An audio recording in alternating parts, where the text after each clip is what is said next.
আপনার আমার মালিক আল্লাহ দু জাহানের সম্রাট নবীকে আমিনার মাধ্যমে জগতে পাঠাইলেন, দুনিয়াতে পাঠাইলেন।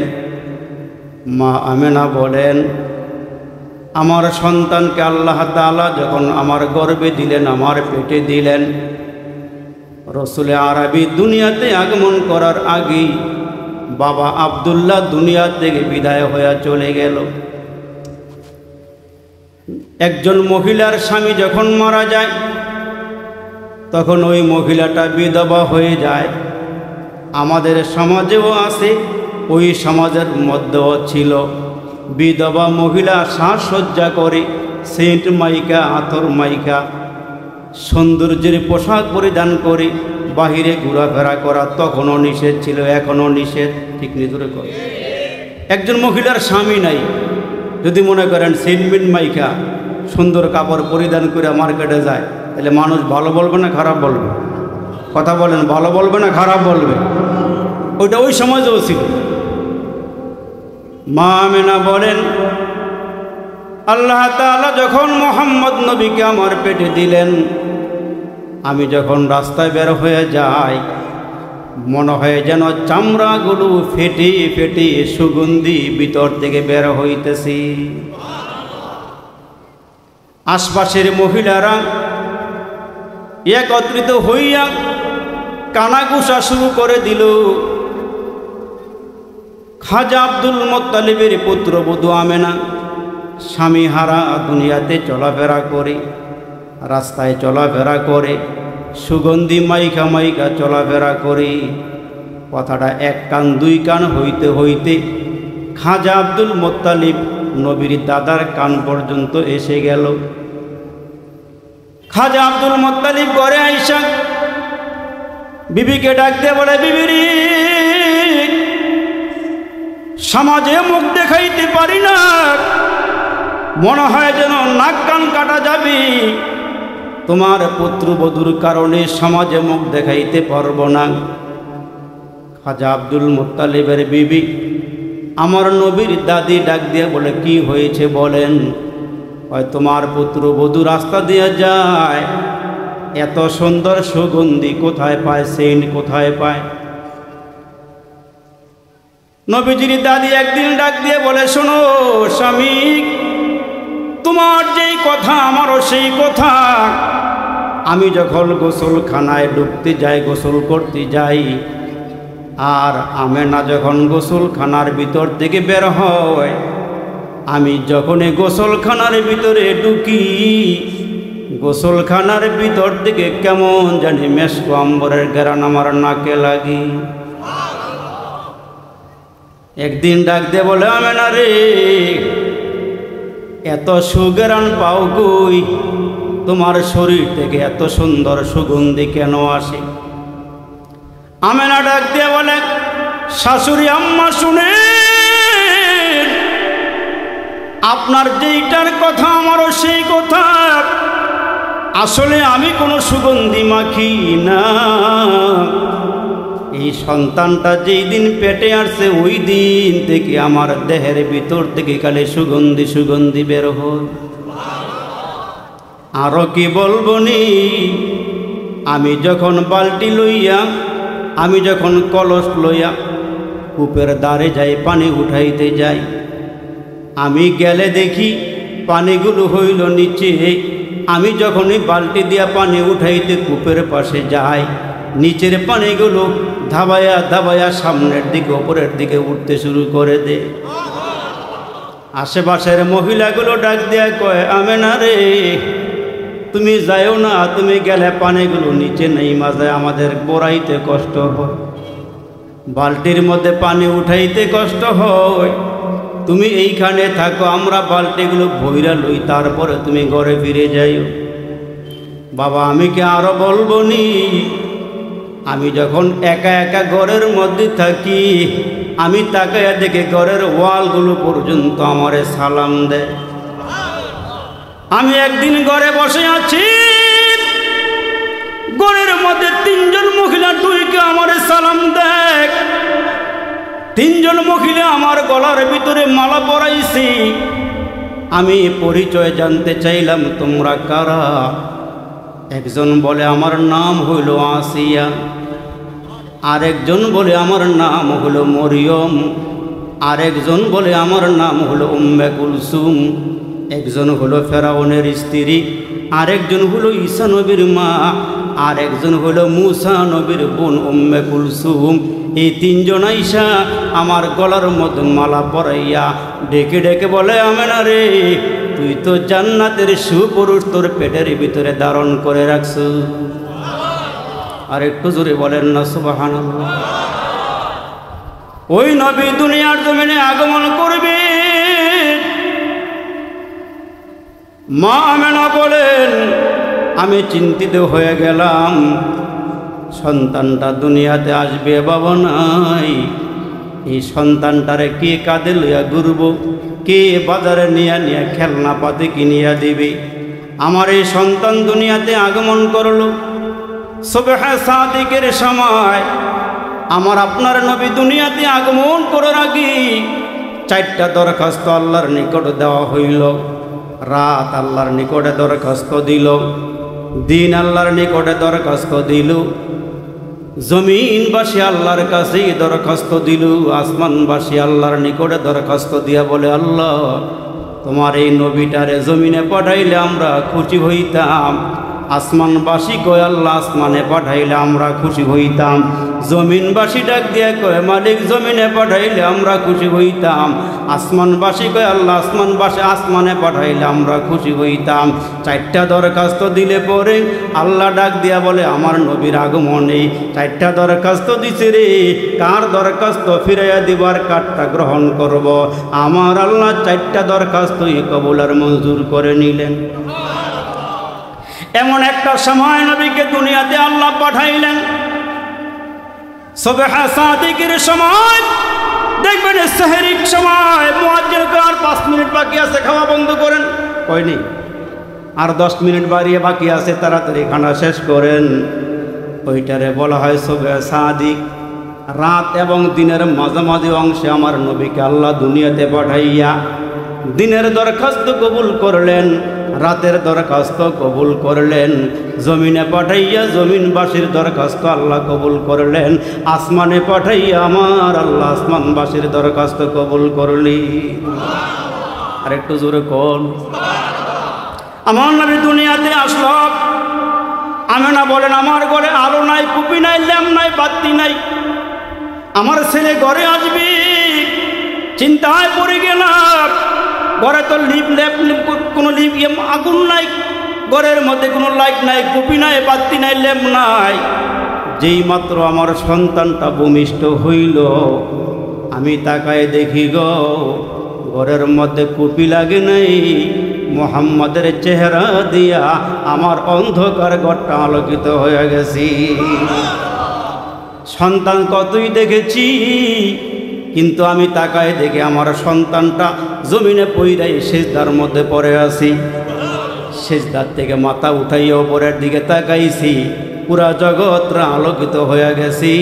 আমি তাকায় দেখি গো আমার সন্তানটার আমি গোসল করামু, পানি আনতে বলছি, কিন্তু কে জানি আমার আওয়াজ দেয়া কামে না রে, তোমার এই সন্তানটারে গোসল দিতে হবে না, আমার আল্লাহ জান্নাতের পানি দিয়া সন্তানটারে গোসল দিয়া দিছে। তার নাভি কাটতে হবে না, নাভিটা আল্লাহ কাইটা জান্নাতের পানি দিয়া গোসল দিয়া দিছি। আমেনা সন্তান লালন পালন করে, হঠাৎ করে একদিন আমেনা কান্না শুরু করে দিল। এই সন্তানটার বাবা থাকলে কাঁধে লইতো, কোলে লইয়া বাজারে যাইতো, খেলনা কিনিয়া দিত, কাঠের খেলনা, প্লাস্টিকের খেলনা, মাটির খেলনা। এই মুহূর্তে আমেনাই যখন কান্না শুরু করে দিল, আমার আল্লাহ ডাক দিয়ে কামেনা রে, কান্নার কোনো দরকার নাই, তোমার স্বামী থাকলে সন্তান কোলে লইয়া ঘোরাফেরা করত, তোমার সন্তানটা খেলনার দিকে তাকায়া তাকায়া আনন্দ করত। সন্ধ্যা হইতে দাও, আমি আসমানের চাঁদকে কাছে আইনা দিব, তোমার সন্তান উপরের দিকে তাকায়া তাকায়া, চাঁদের দিকে তাকায়া তাকায়া তোমার সন্তান খেলবে। ওই নবীর কথা বলতে গেলে অনেক লম্বা সময় লাগবে। এজন্য মুসলমান ভাইরা আমার, নবীজির হায়াতের জীবনের 5টা অংশ। একটার নাম হলো মিলাদুন নবী। নবী আলাইহিস সালামের আগমনে আসমান খুশি, জমিন খুশি, চন্দ্র সূর্য যা দেখি যা দেখি না, সৌরজগতে যা আছে, পাতালপুরীতে যা আছে, যা দেখা যায় যা দেখা যায় না, সব মাখলুক নবীর আগমনে খুশি হয়ে গেছি। আল্লাহু আকবার। আমেনা বলেন, আমার এই সন্তানের মতন এত সুন্দর সন্তান আমার নজরে আর কোনোদিন পড়ে নাই। হালিমাতুস সাদিয়ার সাথে আপনার আমার নবীর মা আমেনা বলতেছে, ও হালিমা, হায়াতের জীবনে কত সন্তান দেখেছি, কত সন্তান কোলে নিয়েছি, আমার সন্তানের মতন এত সুন্দর সন্তান আমার নজরে আর কোনোদিন পড়ে নাই। হালিমা বলি, আমি গ্রামে আইসা সন্তান নিয়ে দুধ পান করাইছি, আমার হায়াতের জীবনে এত সুন্দর সন্তান আমার নজরে পড়ে নাই। আমার আল্লাহ ডাক দিয়া গো জিবরাইল রে, আমেনা আর হালিমারে একটু গিয়া বলো তারা কয়টা রাষ্ট্র সফর করেছে, পাসপোর্টের মধ্যে কয়টা ভিসা লাগাইছে, গিয়া বলো এরা কয়টা রাষ্ট্র সফর করেছে, এদেরকে জানায়া দাও আমি আল্লাহ আসমানের নিচে জমিনের উপরে মুহাম্মাদের মতো এত সুন্দর করে আমি আল্লাহর কাউকে বানাই নাই। এরা আমার নবীর প্রশংসা আর কি করবে কি বলবে, আমি মুহাম্মাদের মতো এত সুন্দর করে আর কাউকে বানাই নাই। সুন্দরের কথা বলতে গেলে অনেক সময় পার হয়ে যাবে বাপ, আমি একটু সামনের দিকে আগাইতে চাইতেছি, সিরাত নবীর আলোচনা আমি একটু করতে চাইতেছি। আল্লাহ তাআলা আমার নবীকে, আপনার নবীকে মুসলমান ভাইরা আস্তে আস্তে কাফেরদের সঙ্গে চলাফেরা উঠা বসা করাইয়া দীর্ঘ 40 বছর পর্যন্ত মক্কার অলিতে গলিতে ঘুরাইয়া তাফসীরে আজিজিয়ার মধ্যে আপনার আল্লামা আব্দুল আজিজ মুহাদ্দিসে দেহলভী লেখেন, বিশ্বনবী মুহাম্মদুর রাসূলুল্লাহর যখন 40 বছর একদিন পূর্ণ হয়ে গেল, আমার আল্লাহ ডাক দেয়, নবী গো, এতদিন পর্যন্ত কাফেরদের মাঝে আপনারে উঠা বসা করাইয়া কাফেরদেরকে আপনার সঙ্গে পরিচয় করাইছি গো নবী, আমি আল্লাহ আপনাকে যেই মিশন দিয়া জগতে পাঠাইছি, ওই মিশনটা আমি আল্লাহ জিবরাইলের মাধ্যমে হেরা, আমি আল্লাহ তাআলা হেরা গুহা থেকে সেই মিশনের কিতাবটা আপনারে দান করব। আপনার আমার নবীর যখন 40 বছর একদিন পূর্ণ হয়ে গেল, আল্লাহ ডাক দিয়ে হাবিব, আপনাকে কোনো স্কুল কলেজে ভার্সিটিতে মক্তবে লেখাপড়া করাই নাই। এখন যদি নীলকান্দার মানুষ বলে, হুজুর আমার নবীর কি মেধা নাই, বুদ্ধি নাই, প্রজ্ঞা নাই, জ্ঞান নাই, আল্লাহ কেন আমার নবীর প্রাইমারিতে, হাই স্কুলে, কলেজ, ভার্সিটিতে পড়ায় নাই, আমার নবীর কি মেধা বুদ্ধি নাই? আল্লাহ কয়, এইখানে আমার একটা হিকমত আছে। জোরে কোন সুবহানাল্লাহ, আর একটু জোরে আওয়াজ দিয়ে কোন হিকমত কি? আপনারা বলেন তো, শিক্ষকের দাম বেশি না ছাত্রের দাম বেশি? জোরে কোন। যিনি পড়েন যিনি পড়ান, দুজনের মধ্যে পার্থক্য আছে না নাই?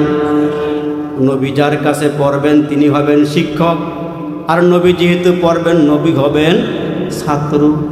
এজন্য আল্লাহ ডাক দিয়ে, হাবিব আপনাকে কোনো অংশে আমি আল্লাহ খাটো করতে চাই না। আপনি কারো কাছে লেখাপড়া করলে আপনি একদিক দিয়ে খাটো হয়ে যান, এই জন্য আমি দুনিয়ার কারো কাছে আপনারে পড়াই নাই। ঈসা আলাইহিস সালামের বয়স যখন 8 থেকে 9 বছর, মার নাম হলো মরিয়ম আলাইহাস সালাম। মক্তবে নিয়ে বলে, ওস্তাদজি ছেলেরে পড়ায় দেন আলিফ, ছেলেরে পড়ায় দেন বা।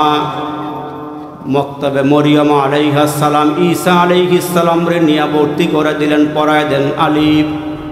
ওস্তাদজি এইবার ঈসা নবী তখনও ছোট, বলে ঈসা পড়ো আলিফ। ঈসা আলাইহিস সালাম বলেন, ওস্তাদজি আপনার একটু ইন্টারভিউ নিতে চাই। আর একটু জোরে কর। ছাত্র ইন্টারভিউ দেয়, কয় কি? ওস্তাদজি আপনি আমারে পড়বার বলছেন আলিফ, আমি একটু জানতে চাই আলিফের অর্থ কি? আমরা মুগ্ধা সুবহানাল্লাহ নাও একবার সুবহানাল্লাহ কইবেন, জান্নাতে একটা ফল গাছের মালিক হয়ে যাইবে।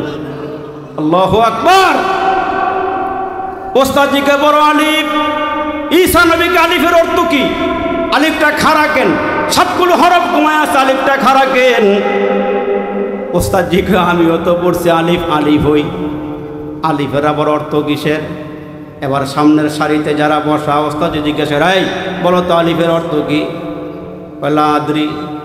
ঈসা নবীরে ডাক দেয়া, ঈসা তুমি কি বলতে পারবানি আলিফের অর্থ কি? কয় ওস্তাদজি একটা না একাধিক কারণ বলতে পারবো।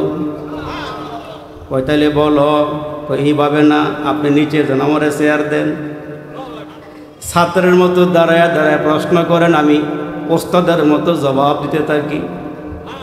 এবার ওস্তাদজি বাধ্য হইয়া নিচে গিয়া ওস্তাদ ছাত্রের মতো দাঁড়ায় বলে, ঈসা পড়ো আলিফ। বলো আলিফের অর্থ কি? ঈসা নবী কয় ওস্তাদ আলিফের অর্থ আল্লাহ বলতেছেন আলিফ দিয়ে আল্লাহ বুঝায় আল্লাহ হলো এক, আল্লাহ হলো লা শারিক, আল্লাহ হলো অদ্বিতীয়, আল্লাহর আগেও কিছু নাই, আল্লাহর পরেও কিছু নাই। আওয়াজ দিয়ে জোরে বলেন ঠিক না বেঠি? তাইলে আওয়াজ দিয়ে বলেন তো আল্লাহ আছে না নাই? এত আসতে না জোরে কোন আছে না নাই? হাজার মেয়ে তেরে রঙে বু, সাজার মেয়ে তেরে রঙে বু, जिधर देखता हो इधर तू ही तू अफी कुल्ली शैइन लहू शाहिदुन यादुल्लु अला अन्नहु वाहिदुन। बांग्ला भाषार मानुष बांग्ला सहजे बुझबो। अच्छा बोलें तो एखन रात्र ना दिन? जोरे बोलें रात्र ना दिन? सूर्य आसे ना नाई? एखन आसेनी, एमने आसे किन्तु एखन। अच्छा मानुष बोलो देखी रात्र केन कालो? আচ্ছা মানুষ বলো দেখি রাত্র কেন কালো? সূর্যমণি কোথায় থেকে পেল এত আলো? পশু পাখি কয় না কথা, মানুষ কেন কয়? পশু পাখি কয় না কথা, মানুষ কেন কয়? আচ্ছা মানুষ বলো দেখি কেমন করে হয়? বলেন না কে করেন? নীলকান্দার মানুষ জোরে বলেন না কে করেন? দুধ কেন এত সাদা, মরিচ কেন ঝাল? আমগুলো সব পাকলে পরে কেমনে হয় তা লাল? আমরা সবাই বাস করি ভাই এই দুনিয়ার রঙ্গে, হাতের লেখা মুখের চেহারা মিলে না কারো সঙ্গে, আর মিলে না গলার কণ্ঠ বৃদ্ধাঙ্গুলের টিপ। আল্লাহ তাআলা একজন আছেন প্রমাণ হলো ঠিক।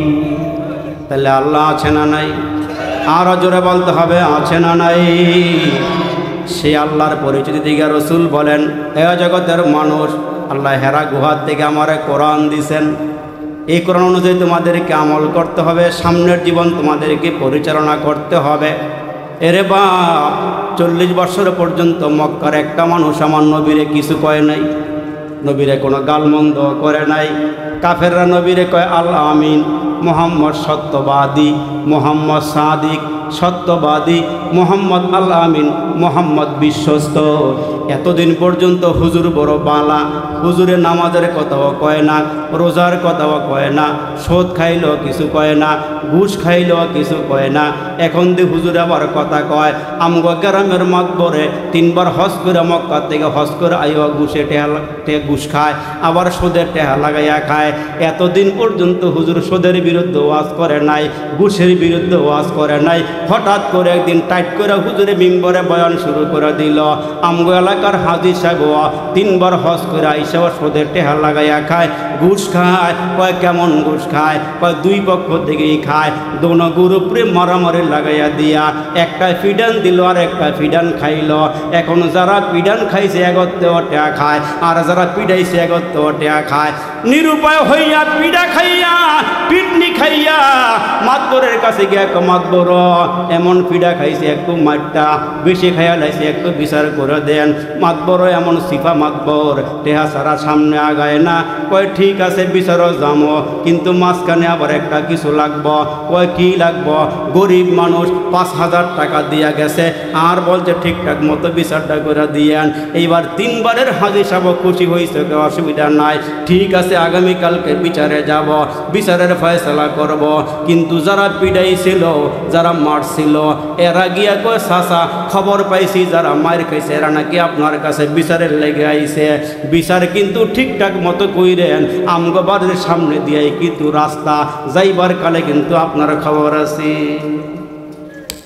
চাচা ডাক দিয়া তো অসুবিধা নাই, বিচার তো করমু, কিন্তু আমার তো একটা পুরান অভ্যাস আছে। মার দইনার আস্তে করে কয় টেহা বাইর করে দিল 12,000। যারা মায়ের খাইছে এরা দিল 5,000, যারা মায়ের দিছে এরা দিল 12,000। এই 17,000 পকেটে লইয়া সাসায় বিচারের সেরের মধ্যে গিয়া বইয়া এখন যারা বেশি দিছিল খালি ওই দিকে বিচার ঠেলতেছে, ধাক্কাইতেছে। 5-5ওয়ালারা কয় সাসা খবর কি, আপনারা না আগে দিয়া গেছি। বারবার বলার পরে দিয়া এইবার যখন মাতবরে পাশের দিকে তাকাই ওই নাই, হাত উঠাইয়া 5ওয়ালারা ডাক দেখে সাসা ফাঁক পাঞ্জাতনের খবর কি। রাগ হইতেছে মনে হয়। অনেকদিন আগে একবার নীলকান্ত আইছিলাম, আর মাঝখানে অনেক বছর আইনি, আর আমার নিয়ত নেই, কিন্তু কথা কিছু কোমর নাকি বেজার হইবে। এবার চাচায় খালি 12র দিকে ঠেলে 12র দিকে ধাক্কায় 5-15 আঙ্গুল উঠাইয়া ডাক দিয়ে কয় চাচা ফাঁক পাঞ্জাতনের খবর কি। চাচায় ডাক দিয়া কয় কি হইব তোরা ফাঁক পাঞ্জাতন দিয়া 12 আউলিয়ায় ঠেলে। কি কয় কি হইব তোরা ফাঁক পাঞ্জাতন দিয়া 12 আউলিয়ায় ঠেলে। 3বার ফস করে বেটা আয়া সোদে টেহা লাগাইয়া খায়। নাতি ডাক দিয়ে কয় দাদাও আপনি সোদে টেহা লাগাইয়া খাওয়ার কারণটা কি? এইটা আমার টেহানি, আমার মাইয়ার টেহা আমি সোদে লাগাইয়া বাড়াইয়া দিই। 3বার হস করে আসার পরেও ক্ষেতের আইল কাটা বন্ধ করে নাই। বাজারের দোকানের থেকে 500 টাকার সদাই খেয়ে ওই দোকানে আর যায় না, কিন্তু নামাজের আগে আগে আল্লাহর ঘরে ঢুকে মুসলমান বোম্বাইয়া হাজি খেয়া গাডার মাঝি আদা গইরা কাজী আওয়াজ দিয়া বলেন তার নাম হলো নাম্বার 1 ফাজি। এতদিন পর্যন্ত নবী কোনো কিছুই কয় নাই। মক্কার কাফেররা কয় আল আমিন, মক্কার কাফেররা কয় সত্যবাদী। যেই দিন আমার নবী কইয়া আইয়ুহান নাস কুলু লা ইলাহা ইল্লাল্লাহু তুফলিহুন, এতদিন পর্যন্ত নবীর বিরুদ্ধে কেউ দাঁড়ায় নাই। এখন আপন চাচা দাঁড়াইয়া ডাক দিয়া বলে ও বাতিজা তোমার আগমনে আমি কত খুশি হইয়া আমার বান্দিটারে আজাদ করে দিলাম, আর তুমি নাকি এখন আমাদের বিরুদ্ধে দাঁড়াইয়া গেছা। ও বাতিজা কি করা লাগবো বলো। রাতের অন্ধকার এলাকার নেতারা মিল্লা নবীর করে গিয়া ডাক দিয়ে কয় বাতিজা রে কি করা লাগবে বলো। তুমি যদি এই এলাকার বড় নেতা হইতে চাও, লিডার হতে চাও, আমরা তোমার নেতা বানাইয়া দিব। তারপরও তুমি আমাদের বিরুদ্ধে যাইও না, মূর্তির বিরুদ্ধে কথা কইও না। তুমি যদি মক্কা নগরীর নেতা হইতে চাও, নেতা বানাইয়া দিই। সম্পদশালী হতে চাও, সম্পদওয়ালা বানাইয়া দিই। সুন্দরী নারী বিয়ে করতে চাও, সেইটাও করাইয়া দিই, অসুবিধা নাই। আমার নবী ডাক দিয়া কয় বয়ান কি আরো বাকি আসেনি? কয় না, বয়ান করা শেষ। এইবার আমার নবী ডাক দিয়া কয় শোনো, এক হাতে যদি আকাশের চন্দ্র এনে দাও, আর এক হাতে যদি সূর্য এনে দাও, তারপরেও যদি বলো মুহাম্মদ আমরার বিরুদ্ধে কথা বইল না, মূর্তির বিরুদ্ধে কথা বইল না, তাহলে আমি তোমাদেরকে স্পষ্ট জানাইয়া দিই যা দেওয়া সম্ভব আর যা দেওয়া সম্ভব না, দুনিয়ার সব কিছু দিয়া দিলেও আমি আল্লাহর পক্ষে কথা বলবই। ঠিক কিনা জোরে কর। মুসলমান বাংলাদেশে গন্ড পীর আছে না নাই? ইমাম মাহাদি দাবি করছে এক লোক আছে না নাই? কিন্তু তারে কবর থেকে উঠাইয়া পড়ছে, এইটা এই ঘটনাও দেখছেন না, আছে না নাই? কিন্তু মুসলমান বাইরে এই দেশে যেমন ভণ্ড আছে, চোর আছে, বাটপার আছে, কামার কুমার, চামারু, মদারু, গুজারু, doctor, master, driver, helper, contractor, রাজরানী, চাকরানি, ফকির, বকরানি, এতিম, মিসকিন, অনাথ, অনাথেনি, পথে বড় আদাম ওরা, কাঙ্গাল, কাঙ্গেরানি, হাবিলদার, জমিদার, রফাদার, দফাদার, তালুকদার, মেম্বার, চেয়ারম্যান, এমপি, মন্ত্রী, জাসদ, বাসদ, খাসদ, মাসদ, আওয়ামী লীগ, বিএমপি, জাতীয় পার্টি, জামাত, তবলিগ, পাবলিক, চরমনাই, উজানি, মুসাবি, আমাজ ভান্ডারি, কুতুববাগে, রাজারবাগে, দেওয়ানবাগে, যে যেই দল করুক না কেন, কিন্তু আমরা দেশে আল্লাহর বিরুদ্ধে, নবীর বিরুদ্ধে কথা কইলে রিক্সাওয়ালা পর্যন্ত কাফনের কাপড় মাথায় নিয়ে আমাদের নামতে রাজি। ধরে বলেন ঠিক না বেটি? এই জন্য মুসলমান নবী আলাইহিস সালামের সিরাতকে যদি যেই দিকে আপনি ঘুরাইবেন ওই দিকে আমার নবী 100-তে 100। ধরে বলেন আল্লাহু আকবার। যেই দিকে রসুলকে ঘুরাইবেন সেই দিকে রসুল 100-100। আমরা রাস্তার মধ্যে একরকম, বাজারে গিয়ে একরকম, ঘরের ভিতরে আর একরকম। যদি আপনার বিবির জিগায় আপনার স্বামীটা কেমন, বাইরে তো সুফি সম্রাট, ঘরে আইলে বড় মস্তান। ঠিক কিনা জোরে বলেন? এরে মুসলমান, আবার এক শ্রেণীর মানুষ আছে বাহিরে যেমন তেমন, ঘরে গেলে একবারে ঈসা মাসের মতন। এই জন্য রাজায় বলে জিজ্ঞেস করতে, এলাকার লোকেরা কোন পক্ষে বেশি কাজ করে? আমার পক্ষে না ঘরের পক্ষে? কিছু কিছু লোক ডাক দিয়ে কয় রাজা, কিছু কিছু মানুষ এমন আছে যারা আপনার কথায় উঠা বসা করে, আবার কিছু মানুষ আছে ঘরের বিড়ির কথা ছাড়া লড়াচড়াও করে না। বাদশাহ ডাক দিয়া কয় তাইলে একটু টেস্ট করে দেখি কারা আমারে মানে, কারা বউরে মানে। বিরাট বড় সামিয়ানা বানাইয়া এলাকার সব লোকরে জমা করিয়া এইবার বাদশাহ ঘোষণা দিছি, যারা আমার কথায় চলো এরা ডাইন দিকে যাও, আর যারা ঘরের বিবির কথায় চলো এরা বাম দিকে যাও। বাদশাহ তাকায় দেখে কিছু লোক ডাইনে, কিছু লোক বামে, কিছু লোক ডাইনে, কিছু লোক বামে। একটা লোক বাদশার নাক বরাবর দাঁড়ায় আছে। বাদশাহ ডাক দিয়ে কয় তুমি ডাইনে যাও নাহলে বামে যাও। কয় ও বাদশাহ, ডাইনে গেলে আপনি খুশি, বামে গেলে বিবি খুশি, আমি কারে খুশি করব, কারে বেজার করব? মাঝখানে দাঁড়াইয়া আমি দুজনকেই খুশি রাখি। এই লোক আছে না নাই? জোরে বলেন আছে না নাই? এই জন্য পায়ে হাত দিয়ে বলিয়া যায়, আম্মা জান আয়েশা কে সাহাবীরা জিজ্ঞেস করতে হবে, আয়েশা আমার নবীর চরিত্র নিয়ে একটু আলোচনা করো, আমার নবীর চরিত্রটা কেমন? আম্মা জান আয়েশা কয়, আমার নবীর চরিত্র সম্পর্কে জানতে চাও? 30 পারা কোরআনের ভিতরে যা আছে আমার নবীর আখলাক চরিত্রের মধ্যে তাই আছে।